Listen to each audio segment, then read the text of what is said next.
আসসালামু আলাইকুম ওরহমতুল্লাহ। বন্ধুরা, আজ নেপাল থেকে যে ভিডিও এসেছে তা আমাদের চোখ খুলে দেওয়ার মতো। মানুষ মানুষকে আঘাত করছে, দাঙ্গা হচ্ছে, কিন্তু ইসলামে কি এর কোনো জায়গা আছে? আল্লাহ তাআলা কোরআনে স্পষ্ট বলেছেন, যদি মুমিনদের দুটি দল লড়াই করে তবে তাদের মধ্যে শান্তি স্থাপন করো। সূরা হুজুরাত আয়াত 9।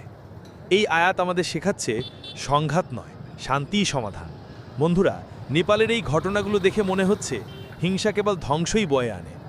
রাসূল সাল্লাল্লাহু আলাইহি ওয়াসাল্লাম বলেছেন, মুমিন সেই ব্যক্তি নয় যার হাত ও জিহ্বা থেকে অপর মুসলিম নিরাপদ নয়। সহি বুখারী, সহি মুসলিম।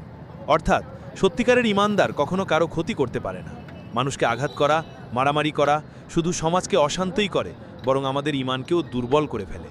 তাহলে প্রিয় ভাই ও বোনেরা, আসুন আমরা হিংসার বদলে শান্তি বেছে নিই। হিংসা নয়, ভালোবাসা ছড়িয়ে দিই। আপনিও এই ভিডিও শেয়ার করুন যাতে সবাই বুঝতে পারে শান্তি প্রতিষ্ঠাই আসল ইসলাম। আল্লাহ আমাদের সবাইকে শান্তির পথে চলার তৌফিক দান করুন। আমিন।